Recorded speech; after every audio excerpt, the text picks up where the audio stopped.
So I'm going to it's my pleasure to introduce David Warren, Executive Director of the Mid-American Regional Council.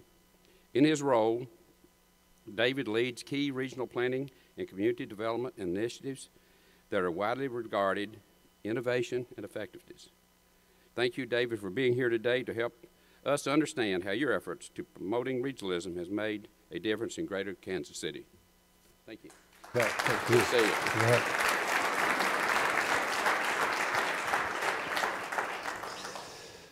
Well, thank you so much. It is really great to be here. Let me be among the many people who have welcomed you to Kansas City. We're thrilled to have you here. I wish we could have had a little more sunshine for you. I have been on, I think, 11 or all but one of the 11 or 12 exchanges that we've done across the country as a community, and I recognize just how valuable they are to help build up a sense of community and also to learn from other people. I've been impressed in city after city by the hospitality that's been demonstrated to our community, and so I hope that we are conveying a similar level of hospitality to you. I also know that our version of Linda Bobrowski, her name is Kathy Bennett, when she schedules these things, feels like we won't get our money's worth unless we have every single minute programmed. And so I will be fast enough to allow a lot of conversation among you, but also I'm sure that you won't mind if you end up with a slightly longer break than was on your schedule. I'm going to talk with you a little bit about the context for regional affairs in Kansas City, some of the challenges we've faced. I've been asked to hone in on 3 or 4 areas of progress that we're making that I think will be of interest to your community. And along the way, I'll explain a little bit about what our organization does and the role that we play in helping to build a stronger sense of metropolitan togetherness. I will say at the outset that on this topic of regionalism, that there isn't any region in America that isn't grappling with this issue. I will say at the same time that regionalism, in my view, matters, but it is not a goal into itself. Regionalism is a means, it's a mechanism, it's a process by which we can come together and help get better outcomes for people, better outcomes for businesses, better outcomes for communities. Regionalism is also not a new idea. We have been doing it in America for a lot of times, even places like us who often think we're not very good at it. Regional relationships, regional strategies, regional organizations proliferate. And over the years, particularly in the last decade, we have seen them become increasingly prevalent, increasingly complex, increasingly sophisticated, and as you heard from our previous speakers, increasingly ambitious in about the objectives that they intend to take on for their regional communities. And there's a lot of reasons why we're facing these pressures as communities to think about how we can come together to be a more unified, more cohesive regional entity. And you have already been talking about those today. The first and foremost of those is just the sheer competitive pressures and the sense that we know that any one part of our community doesn't function unless all of them are functioning well, and that it's about the workforce, it's about the infrastructure, it's about the quality of life that enables businesses to thrive and for us to compete with other regions across the nation and across the globe. But increasingly, the problems we face, the challenges we face that really bother us, that really set back our ability to succeed at a practical level, have a regional dimension, if not whole or in part. Anything from traffic gridlock to air quality to public safety cannot be addressed only within the city limits of a given jurisdiction. There has to be, at least in part, a regional strategy.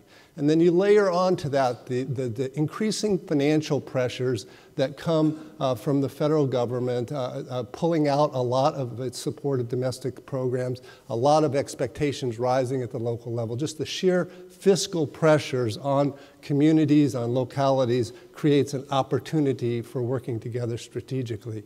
And I think there is also a political impetus. I know when I speak all over this metropolitan area, the average citizen wants and expects and is very supportive of their local leadership, their business leadership, working collaboratively on behalf of the region. And so I think there is just an imperative in virtually every metropolitan America that we think in new ways, in more sophisticated ways, in more ambitious ways about how we hang together. Having said that, there's a whole lot of stuff that gets in the way. This objective of regionalism is not a natural act. It is really hard work. And the first of those are structural barriers.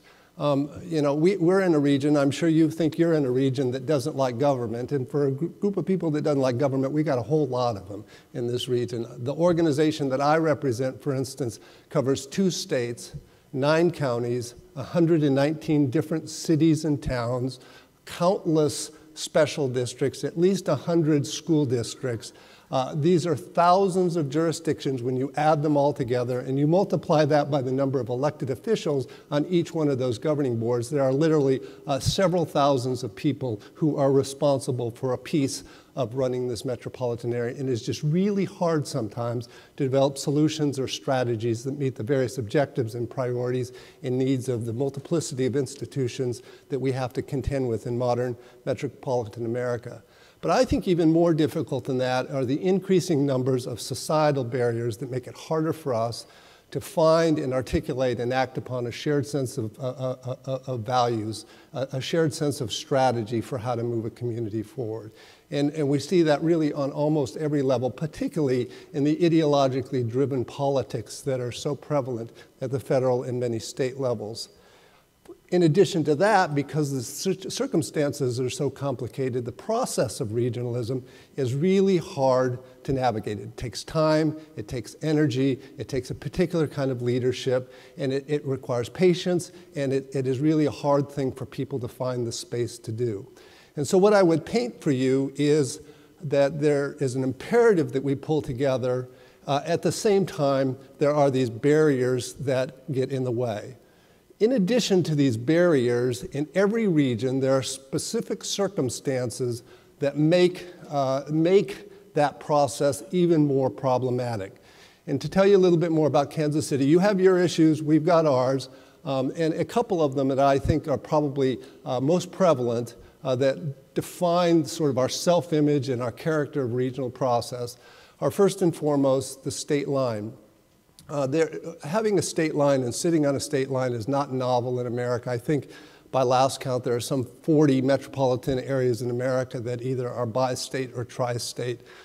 We are probably, I won't say we're unique, but we're unusual in the degree to which our population is so evenly divided across the state line. About 59%, 58, 59% on the Missouri side, about 41, 42% on the Kansas side. Population movements kind of tilting toward the Kansas side. And so it's fairly evenly balanced. There's jobs and people and growth and energy on both sides of the state lines, and both sides have to come together. Neither side dominates sort of the entire metropolitan area. And the other thing that makes this unusual, again, if not unique, is the fact that our state line is essentially a residential street for a good portion of the urbanized area. And so and you may have been on it, it's called State Line Road. It's just about half a mile away from here. And so people move seamlessly daily. And today my schedule is such that I'll move 4 times across the state line. It's just what we do in the course of our daily life. And so we have a very tight economic, a very tight social network, and yet we are highly fractured politically. Half of us look to Jeff City for leadership, and the other half look to Topeka. And so it creates a particular dynamic. In this town, when we don't agree on something, we often use the state line as our excuse or our crutch or our reason that we can't get together. We probably lean on it a little bit too much, frankly. But nonetheless, it is a reality and it causes us problems.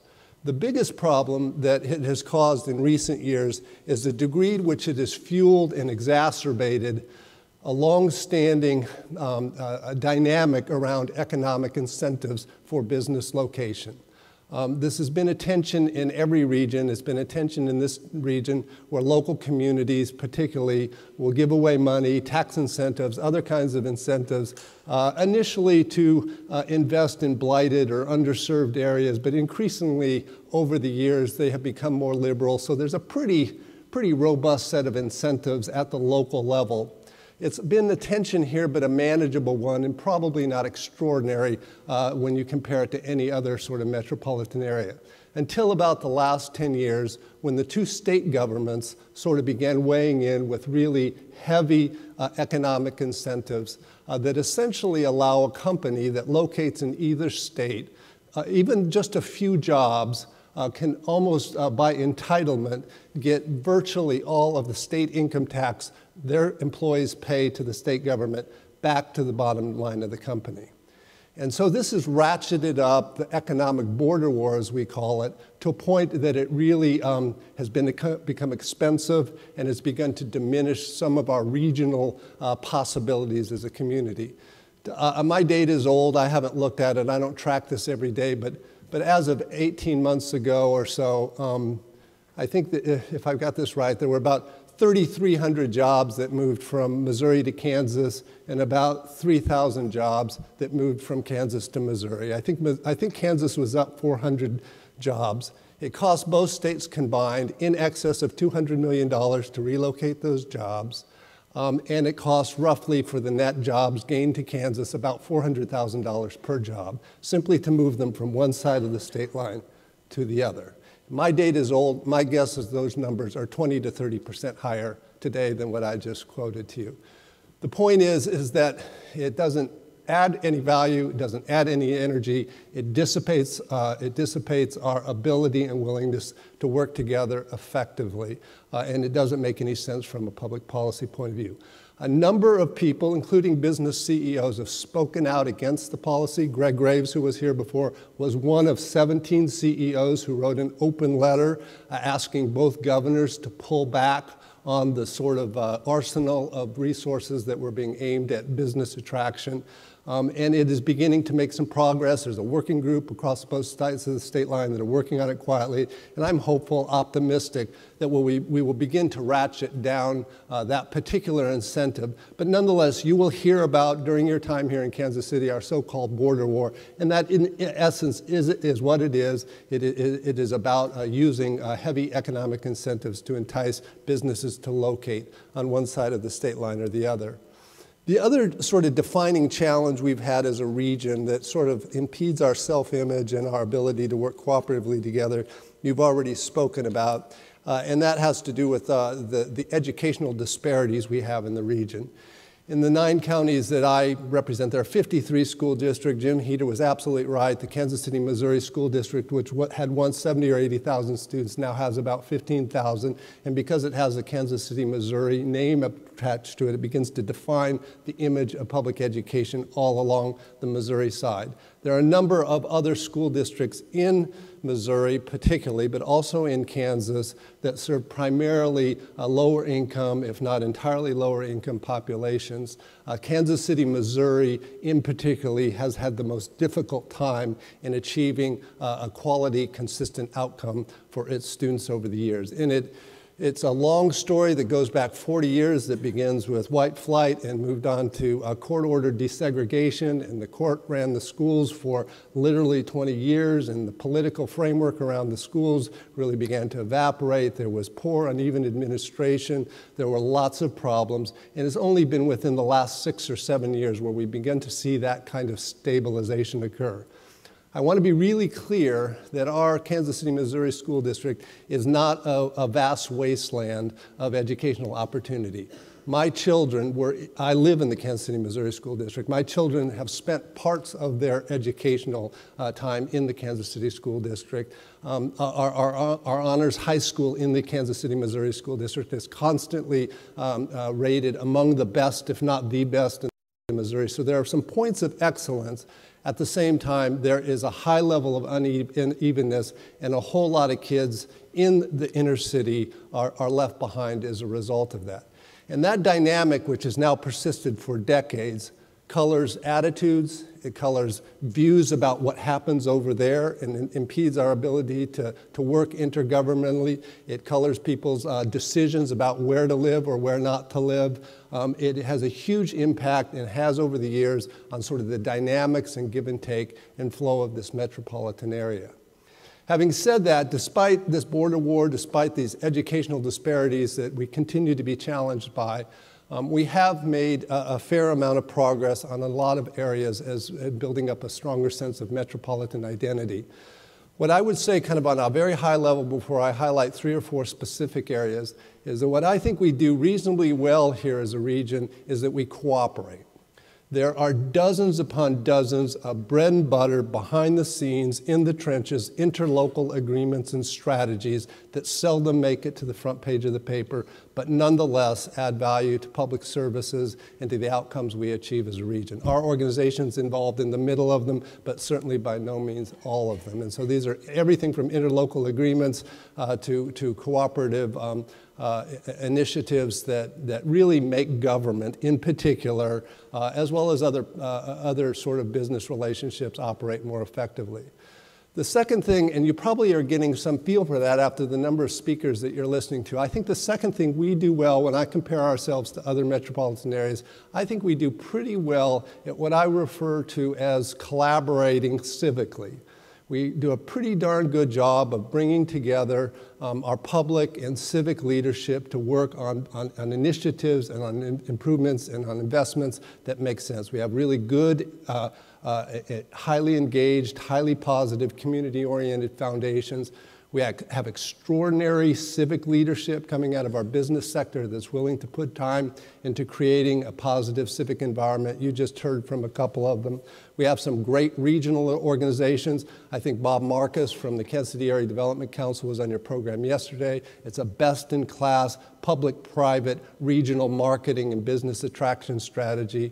We have a Regional United Way that brings together a lot of public community service agencies and funders to work collaboratively on big ideas. We have things like big initiatives like the Big Five and work we've done in early education and immunization and lots of other strategies where we've come together and sort of put our shoulder to shoulder to get an idea done or to move something forward. And I think we do that reasonably well in this town. What we haven't done as well, as I mentioned, is kind of come together and make the big bets and take the big strategies to do the big lifting on things that define ourselves as a region, like equity in education, like economic incentives, like building a modern public transit system, which we're still continuing to patch together bit by bit. But I also don't want to leave you with the impression that this is just an area of dissension. It is an area of positive energy. Somebody talked about the open-mindedness and the willingness of people to think about how they can work together. And I think at the local level and at the civic level, that is very true and is evident in a number of initiatives that are underway in our community that are working well. I gave you a one-page handout, and on the front is a map of the region just so you can kind of orient kind of the complexity of the metropolitan area. On the back side is just an overview of 4 different initiatives that are underway in our region that may be of note to you. There are websites there. I encourage you, if you have interest in any of them, to go to the website to get additional information or any of the documents that are reflected there. But just to mention a couple, the first is the organization I represent, the Mid-America Regional Council, which is an association of all the local governments in the metropolitan area. So we are formed by local agreement among cities and counties in our metropolitan area. We are governed by a 33-member board of local elected officials, and then we carry our work through an extensive network of working groups and task forces and oversight mechanisms that involve literally thousands of city officials, paid employees as well as elected employees, federal officials, state officials, business and civic leaders who come together depending upon the issue to try to move together on a metropolitan agenda. We've been in existence for some 40 years and have a very broad portfolio of interests that moves us into a lot of areas.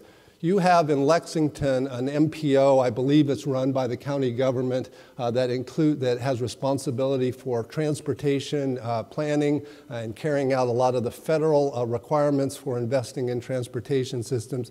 We have that role as a metropolitan planning organization, but in addition to that, play a role in a whole lot of other areas. For instance, we manage a lot of intergovernmental services. We manage a traffic signal coordination system that connects some 1,100 traffic signals across the metropolitan area so that in times the corridor travels so that travel can be more efficient in the community. We run a regional rideshare program. We do a lot of other sort of hands-on work around transportation that extends beyond the planning and allocation of federal resources. We work a lot in the environmental region on everything from managing the region's air quality strategy to promoting and investing in solid waste through a solid waste management district that we support on behalf of the Missouri jurisdictions in our region. We work on everything from open space management and natural resource conservation to helping to facilitate and promote a metropolitan greenway system that now has some 300 miles of trails that are beginning to build according to a master plan that we help to produce and keep current. We work a lot in community services, everything from Head Start to early education, all the way to older adult services. We're heavily involved in public safety, managing the region's 911 system, managing interoperable communication systems among all the region's public safety departments. The Homeland Security funding is coordinated and managed through our agency. Lots of interlocal services, from cooperative purchasing programs to a government training institute that serves some 7,000 or 8,000 local government employees every year. And I could tell you more, and I'm happy to elaborate on any of those. I don't want to sort of dig too deep into that, but what I want to do is paint to you is that we have, through this organization, an ability, a mechanism that is flexible, responsive, trusted, supported by local communities, and is a place where ideas can come together, be germinated, and be effectively managed and executed. And I think it's an important capacity that this community has built for itself. And when I compare ourselves to other regions around the country, the existence of this intergovernmental, primarily, mechanism for planning and leadership and delivery of interlocal services is really an important capacity for communities to have. We aren't the only regional agency. I've mentioned a couple already. One other that I was asked to highlight because I gather you have some interest in it is the work that we're doing through an organization called Arts KC, which is essentially our Metropolitan Arts Council that is supported by businesses and philanthropies and individual members. They promote arts as a sort of fundamental building block of our metropolitan identity and do everything from awards to events to professional development. They manage a sort of a United Way style employee checkoff for contribution to cultural organizations, and then they give grants to invest in particularly smaller cultural organizations. They've just completed, and it's on their website, a regional cultural plan with support from 5 county governments, as well as a number of philanthropic supporters, that is really a very thoughtful sort of guidepost, a vision for how we can continue to embed arts and culture and creativity at the center of who we are as a metropolitan area. There's a heavy focus in the plan on arts education and on arts promotion, a heavy emphasis on helping smaller arts and cultural organizations all across the region get access to audience, heavy emphasis on diversity in the development of the arts, on creative placemaking, and on embedding creativity in arts as sort of the cornerstone of our economic development strategy. So if you have an interest in that area, I want to make you aware it's there. I think Harlan Brownlee, who leads that organization, was on one of your breakout panels yesterday, and even from a distance, Harlan would be a marvelous resource, and I'm sure he would be generous with his time about how that came together and where he expects to see it take our region. The other initiative that is sort of interesting is a more informal network of among major public jurisdictions that have begun working together in a structured, collaborative way. They refer to themselves as Core 4. These are the 4 largest local governments in metropolitan Kansas City, including Kansas City, Missouri, Jackson County, Missouri, the unified government of Kansas City, Kansas, and Wyandotte County on the Kansas side, and Johnson County, Kansas. And what began as sort of a roundtable with the lead administrators, the county and city administrators, managers from each one of those entities, as a conversation about how they could begin sharing and working together more effectively and to create a culture of regional leadership and regional agency among their staff has worked into a pretty sophisticated and enduring set of relationships. The 4 managers meet together regularly, and they ask our organization to facilitate this entire process, so our staff is kind of managing and keeping them on point and organized. But they meet regularly to sort of define the issues and kind of regulate the agenda. And then they support a regular conversation we have with the top elected officials from each four of those entities. So Mayor James and Mike Sanders and Mayor Holland and Chairman Eilert. The 4 of those individuals and the 4 administrators meet together regularly, and through those conversations have really done some remarkable things. There was an easy, quick win when we were courting the Republican National Convention to come to Kansas City. Whether they were elected by a D or an R, they all said, we want that here. They came together and they worked together to build, to engage their political base in helping us to put our best foot forward for that major national event. Those conversations have been very helpful to facilitating the discussions around the economic border war that I've talked about. They've developed a new kind of approach to organizing the governance of our regional transit authority, which I can get into if you have some interest in that. They have begun talking about what are the cooperative elements of the future of our international airport. I think by and large, in addition to sort of specific issues that they have advanced and continue to advance, it has really been helpful in helping these 4 elected leaders better understand the constraints and the opportunities each other faces, and to begin thinking about how we can articulate and manage a complex, politically difficult issue and move it forward in a way that can be accepted by each of the local constituencies they represent. In addition, sort of moving the other chain down, the managers have helped to establish 7 working groups of their department directors and other technical staff, and they are working on bread and butter, sort of more mundane but important cooperative initiatives that they share. So there's a work group on IT that's created a new broadband connectivity and some data sharing protocols between all of the 4 major governments. There's a group on public works that's working on equipment sharing and other backup policies and mutual aid policies like we do in public safety. There's a group on human resources that's been troubled by attracting young people into public service, and so they are hosting a career service fair at the Downtown Convention Center in cooperation with 25 different school districts across the region, and so on. So they're doing a lot of very specific cooperative initiatives, none of which in and of themselves is changing the trajectory of the region, but bit by bit are putting a brick into place into this building we call regional effectiveness. The third thing I'll mention before kind of closing and opening up to your conversations is an initiative that's really sort of in its early phases still, that we refer to as Casey Rising.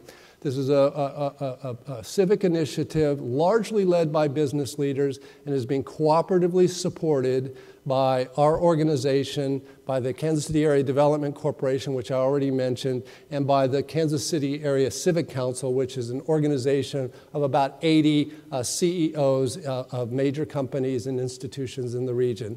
The Civic Council is actually providing most of the resources and wherewithal for coordinating the process, and we are working together in partnership with the Chamber. You just met Jim Heater to develop a strategic framework, a business plan, if you will, for our metropolitan economy.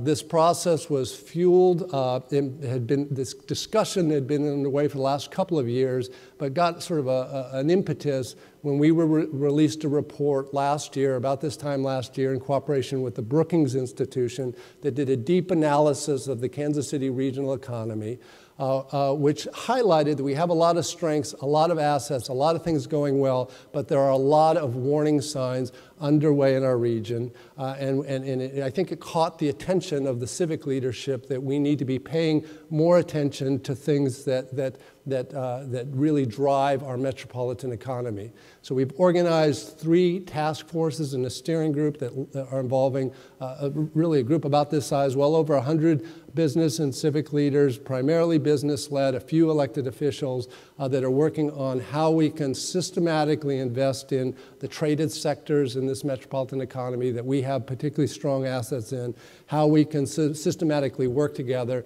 in ensuring we have the human capital necessary to drive our economic growth, and then how we can facilitate and support innovation and entrepreneurship. There is a lot underway already and has been for many years on all 3 of those fronts. This is a chance for us to step back together to assess what we're doing, what we're not doing, where we're aiming our attention, how we can do it more collaboratively in a more focused way, and kind of lean together in more intentional ways against the winds of competition. And it's very exciting, it's very promising. We're just now in the phase where we're beginning to develop metrics for success. We're going through a listening process that will touch hundreds more business leaders, trying to understand what would be useful to them to help to continue to thrive and export here from Kansas City. So it's a remarkable initiative in that it is being supported by this partnership of 3 organizations in conjunction with the Chamber that's leading the export strategy as part of the Global Cities Initiative that the Brookings Institution has been coordinating among several metropolitan areas. And I can talk a little bit more about it if you have an interest of it, but I encourage you to go to the website. The report, the analysis of our economy is on our website, and then a report on the structure and intent of the KC Rising Initiative is on a separate website. So let me just close by saying, kind of stepping back from all of this, what we're not doing so well and what we're doing well. What I have found in the years over working in these regional areas is that regionalism matters for sure, the title of the program I was given, but what matters in regionalism to me is first and foremost, leadership matters. And all the initiatives that I mentioned that we are doing well, and the things you heard from Greg and from Jim, leadership really matters. Whether it's an elected official or a business leader or a civic leader or an institution, having a point of energy, a point that articulates and hangs onto a vision and helps people carve a way forward and gives a group of people the confidence that something is worth attaining is really a critical component. In every one of these initiatives, I can identify a specific individual or institution that provided that leadership mechanism. The second thing that really matters in regional affairs is process matters. And most of you are from the business sector and you don't like the word process, but I'm here to tell you that unless the process is right, you will not get the outcomes you want. And so in every one of these initiatives that we're doing right, including the Big Five, which was a business-led initiative, the process had efficacy.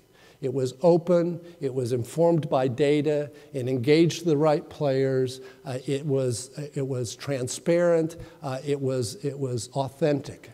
And you've got to have in regional affairs a well-managed, authentic process to get results. And that's the last thing that matters, is results matters. We don't come together to do these meetings to do these meetings. We come together to change something, to make something better.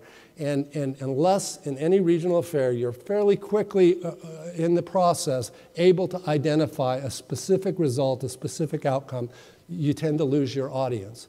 And so leadership matters, process matters, results matter, but what matters the most at the end of the day is trust matters.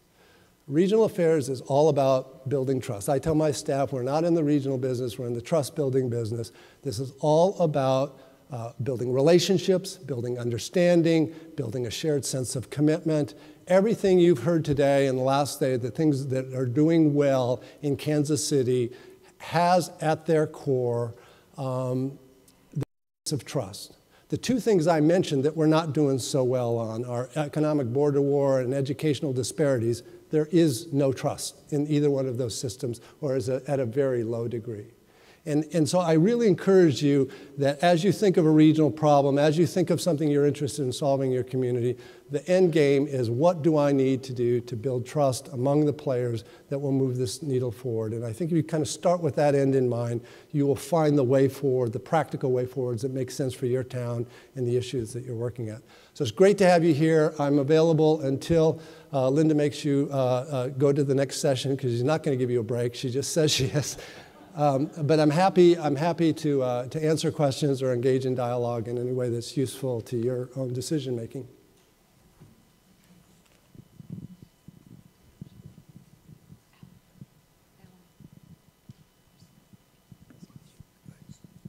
Thank you. Given the complexities of the region and some of the unusual circumstances that you have, I think it's extraordinarily important to recognize what a good job you've done on the collaboration side. It leads me to wonder, though, especially coming from a community where we have a merged government and in a commonwealth where we debate quite often having too many jurisdictions, too many counties, et cetera, all the way down.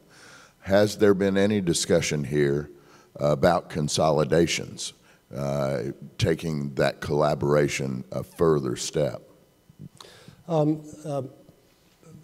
Minimal. There has been a notable consolidation in our metropolitan area that occurred inside Wyandotte County on the Kansas side. The city of Kansas City is located, Kansas City, Kansas is located in the county of Wyandotte. And about, I want to say, 12, 15 days, maybe a good 13, 15 years ago, those two local governments consolidated. And if I'm understanding right, their consolidation is not too dissimilar from the consolidation that occurred in Louisville, where the city and the county combined, but the individual cities within that county continue to exist and have certain responsibilities. And that's the case in Wyandotte County. Kansas City, Kansas, Wyandotte County unified their government, but there are still 3 other cities inside that county that operate independently. And what motivated that, and what I think often motivates the few consolidations that have occurred in America, have very little to do with efficiency. I mean, I'll be the first to say efficiency is not the organizing principle of government, no matter what you think. We don't organize to get efficient. We have efficient government, don't get me wrong. We've got good government in this country. It's not corrupt by and large. They deliver results by and large. But we organize, particularly local government, largely as a matter of control. We largely want to control growth and development, or we largely want to control services, or we largely want to control our own destiny, and so we incorporate. And it is really hard to disincorporate. And the reason you do it isn't to get greater efficiency. The reason you do it is to solve a bigger problem. And in KCK and Wyandotte County, there was a bigger problem. There was population losses, economic decline, a sense of desperation, really, that I think politically sort of undergirded the consolidation. The second thing, much like Louisville, the second thing that happened over there is that the city and county were working hand in glove for a long time. And at some point, there had been a lot of functional consolidation and high levels of functional coordination, so that by the time they got to the actual governmental consolidation, it was a simpler step to take. I don't know the circumstances in Lexington at all, so I can't speak to those. But I think that consolidation is maybe our financial circumstances in government will get to the point that we begin to talk about it in different terms. But in some of the parts of this country where there are horrendous overarching issues, California and water, for instance, consolidation's not even on the radar screen. We just don't go to reorganizing the city limits as a first resort. It's haven't happened here to any serious degree. Hi, thank you. Oh, there we are, great. First of all, thank you for saying Louisville, right? That was good. I'm very interested in these warning signs. You talked about KC Rising identifying 3 task forces around human capital, innovation and entrepreneurship, and trade, import, export. Can you tell us the process you got to those three? Well, as we started working with Brookings, we began to think about sort of what drives an economy and what enables an economy. And we made sort of a distinction between drivers and enablers. Most of us who work at the local level have a theory of economic development that if we can create a great place with great infrastructure and low taxes, businesses will thrive. And that's not untrue, but it's not wholly true. If you create a great place with great schools, great infrastructure, low taxes, you enable businesses to thrive, but you don't create wealth by doing those things. What creates wealth, what drives economic outcomes are selling things to people. It's what you trade outside of the boundaries of your metropolitan area, your traded sectors. What drives wealth creation are the people, the human capital, the talent that you have, and what drives wealth creation is innovation and business creation. And it is those three drivers that we tend not to organize around civically. We have long history in this town and in every town of organizing around infrastructure, around quality of life, around regional assets, around selling ourselves. Huge. Keep doing it. We got to keep doing it. But it is not sufficient to really sort of say, where is our economy going? And so the warning signs we saw in Kansas City is that in the 1990s, Kansas City region economically outperformed much of the nation. If we looked at our output growth, our wage growth, our income growth, our GDP growth, on all of the metrics that you might think about how your economy is performing, we were leading our peers, if not at the top of the peer. In the 2000s, that story completely reversed, and we began lagging all of our peers. And so it raises the question, well, what happened? What were the drivers, and how can we find a time where we are growing at the same rates as a metropolitan area? And we have begun an analysis looking at each one of these areas. And in each one of these indications, there are strengths. For instance, we have 80% of our economy comes out of 6 specific sectors. And in all of those sectors, we are not doing particularly well except one. And in professional services, which is architecture, engineering, and construction, finance and insurance, and some other law firms, we are doing exceptionally well in that sector. And we are sort of leading metropolitan areas in America around that sector. But in other areas, we're not doing so well. And we've been able to sort of isolate that. In our human capital, we are well educated comparatively, or at least on par, but we aren't getting the STEM degrees that we need in order to fill the jobs that are being demanded. In innovation, we have a high level of IT company formation. Again, it's at the top of the class, but our overall level of business formation is lower than our peers. And it's been declining nationally. We're declining a little bit more rapidly. We have inequities of opportunity in this region. Everywhere in America does. Our inequities are growing a little bit faster and a little bit more steeply.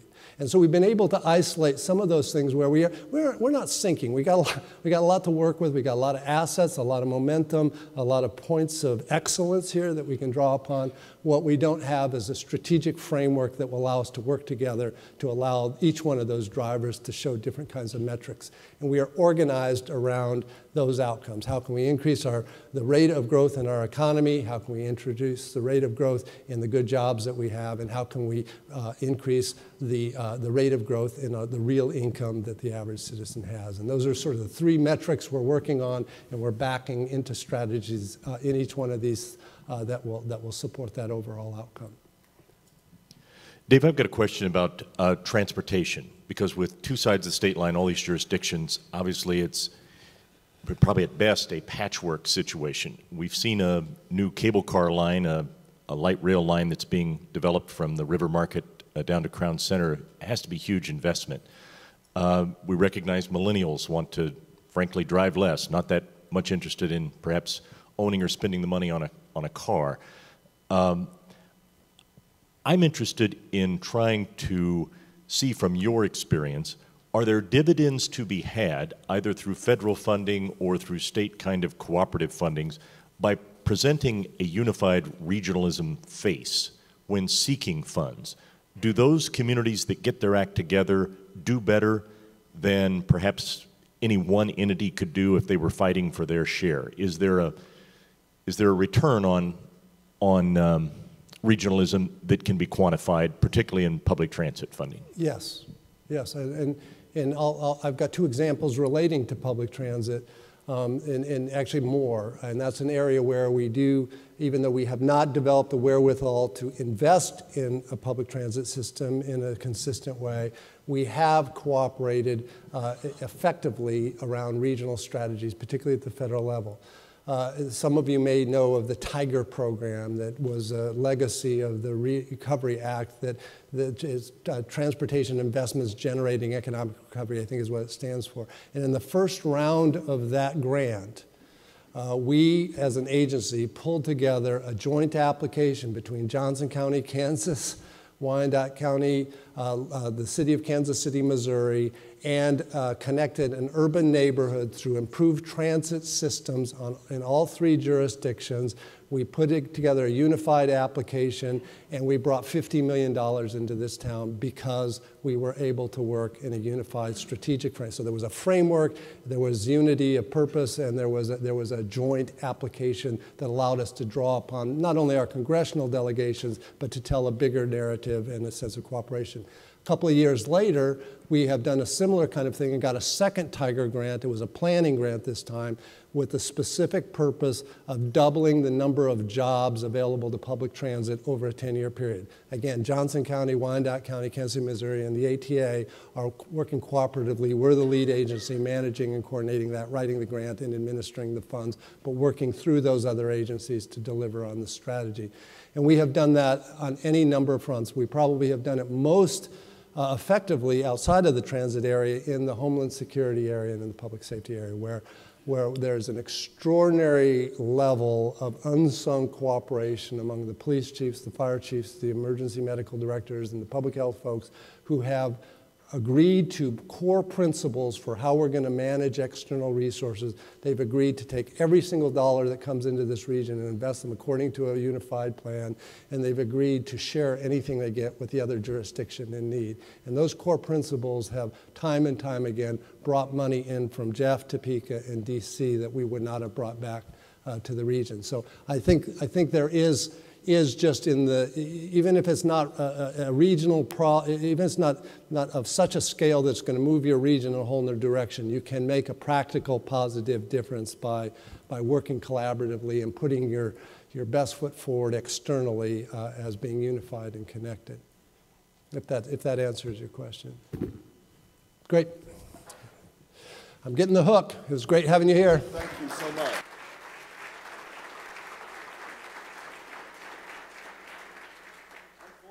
I have to be the music at the Academy Awards to escort him off the desk.